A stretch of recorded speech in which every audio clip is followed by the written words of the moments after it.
Hey, here we are again, folks. The tune that I'm going to play and talk about this week is a few years old. It's called the Diplodocus. It's funny how often I've been asked, how do you pronounce that? And this is a tune that I wrote. Well, actually, I probably wrote the first two parts of it maybe sometime before my daughter was born. And then I had two parts, but I always felt like the tune wasn't finished. There was just something said, no, it needs to go somewhere else, but it was packed away at some point. And then some time went by, and maybe around the time that my son Patrick was 4, and maybe Allison was coming on towards 2 and a bit. He was very excited about dinosaurs, so we were picking up children's books. And, the Diplodocus in the book that we had is the longest dinosaur. And so it's the one with the longest neck.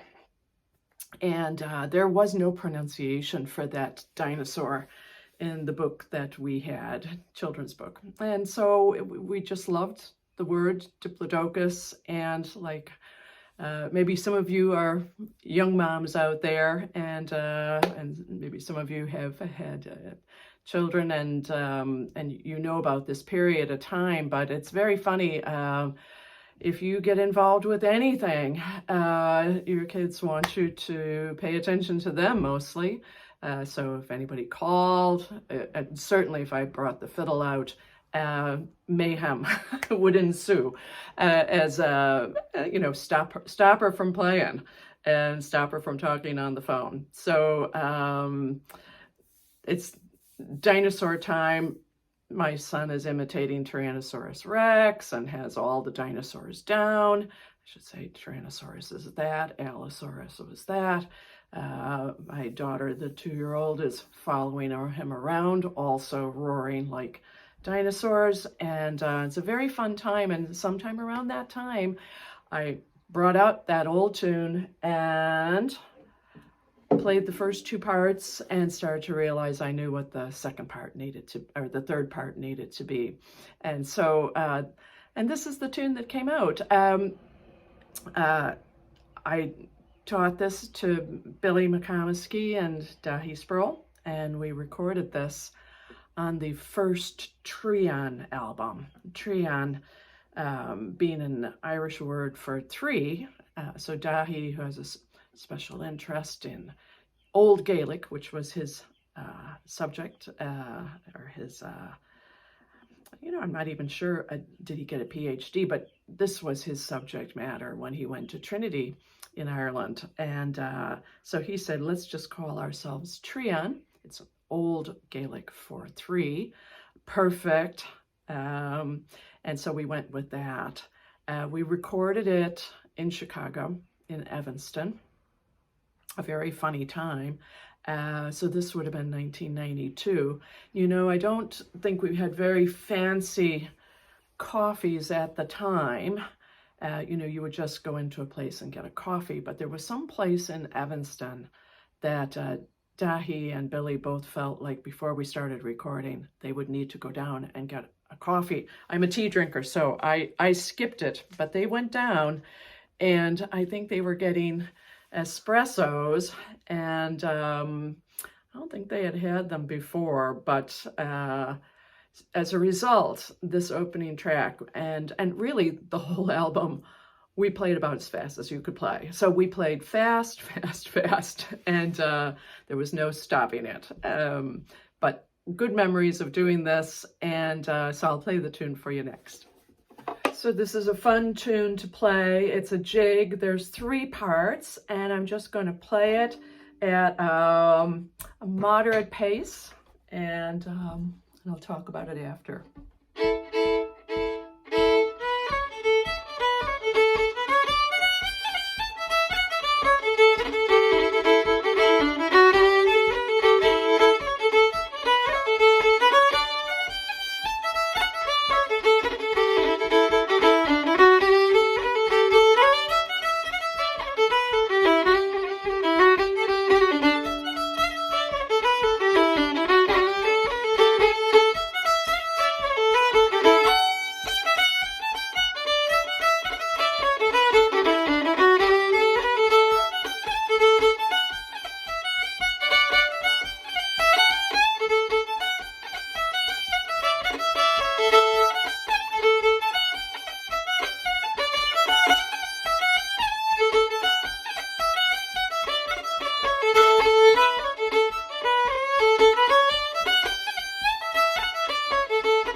right, so one thing about this tune is it's in A, which makes it a very bright kind of sound.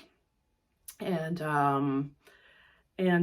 what was I going to say too? I think it may have actually happened in the studio that we came up with that little variation for the last part, the last time through, where we went, so the first time we played the third part,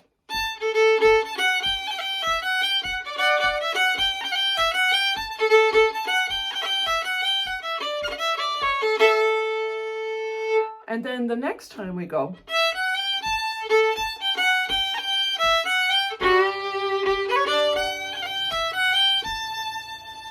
and let me play that once more.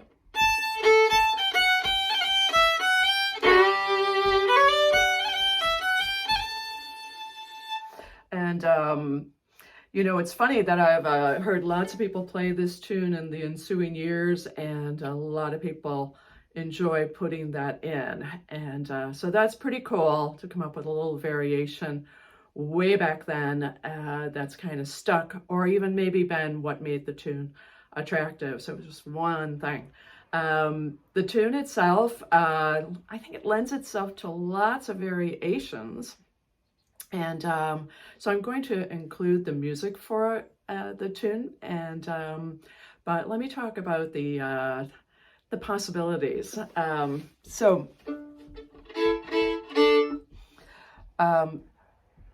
For sure, almost any, and I've talked about this before, but almost any pattern that begins in this tune could create a pattern that goes a little further than the melody of the tune goes. So for example, when I go, I could, you know, keep that pattern going.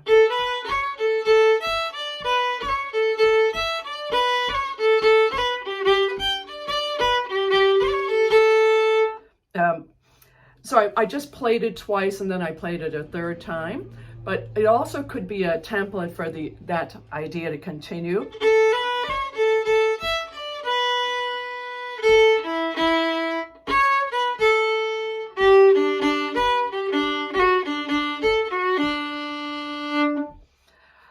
So I find if I'm in a session, this is where I get to really mess around with the tune and change it and follow these little thoughts about what's the pattern and what could I possibly change as I go along. And this is fun for me, and it might be for you too.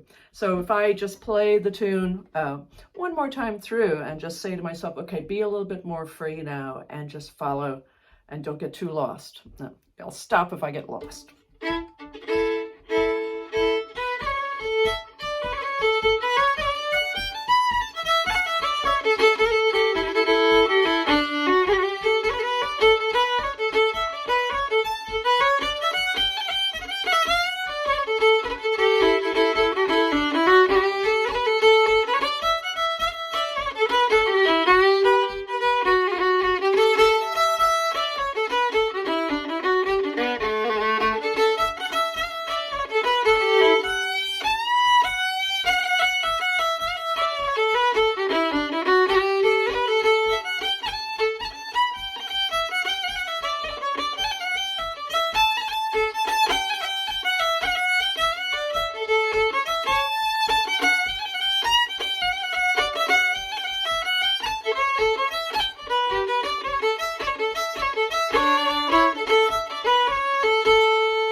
Idea that I'm just really being loose and free. Of course, I know the tune really, really well, and but at a moment's notice, if it occurs to me, I can throw something in, and as long as it doesn't totally go to another chord, I'll be okay in a session.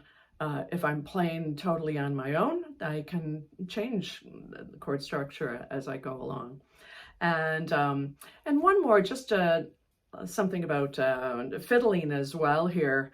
You know, you can play with a lot of verve when you're playing tunes. And what I would mean would be, I almost think of it again, sorry to always be talking about dancing, but it just seems like when you were, let's say you were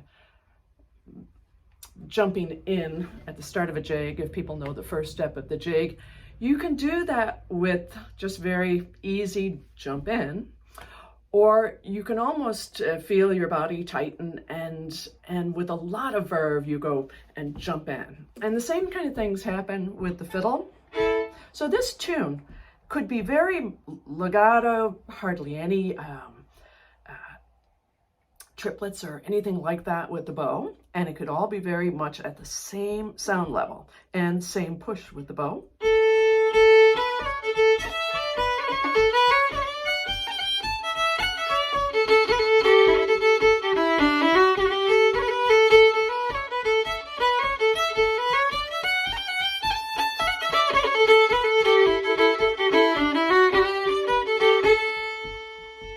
If I decide to give myself a little bit more of a push with my bow,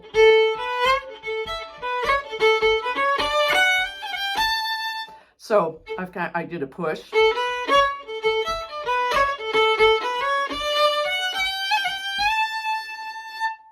So things like that can color the music, and with this tune, I know that that I like doing those kinds of things. So let me.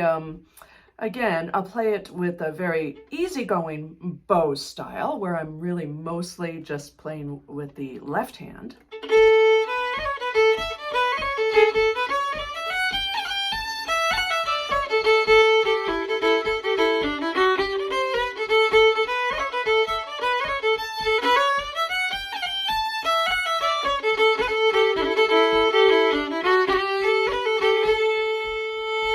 If I want to add that bit of, I'm using verve, it's a good verb.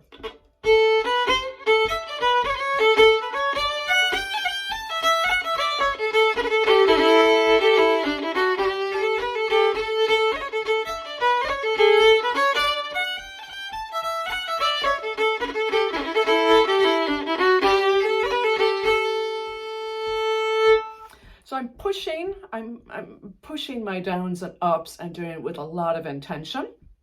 You'll also hear that second time through.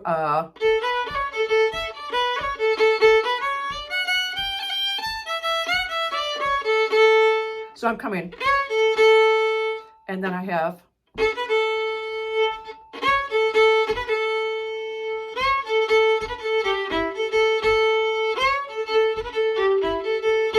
So I can be very light with my bow there. Or I can be and do a bit of pressing. So anyway, I hope that you'll enjoy trying this tune, and I've played it up to pace, and I've kind of taken apart just a few bits, but now I'll play it slowly.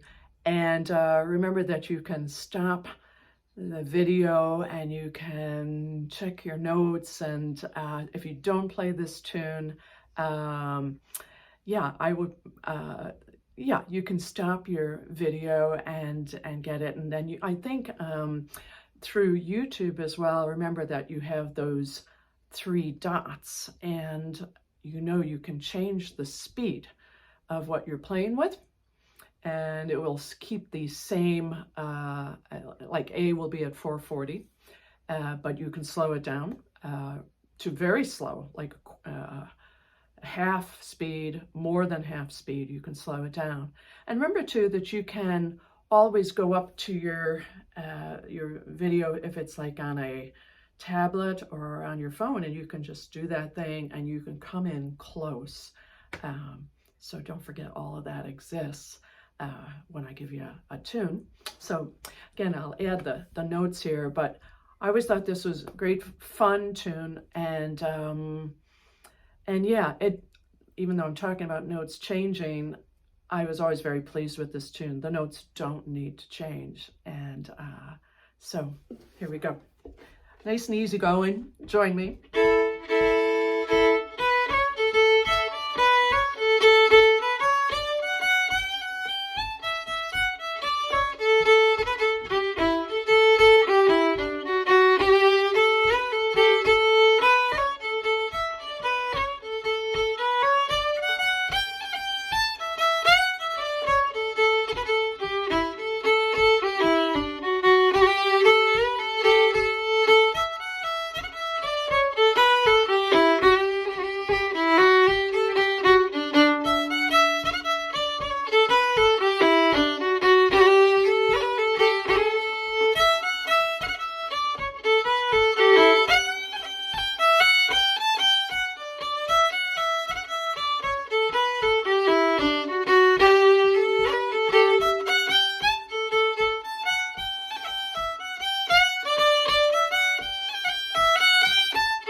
I'll put on a link to Trian playing that tune from YouTube, and check out Billy McComiskey's great tunes that went after that tune, and we'll see you next week.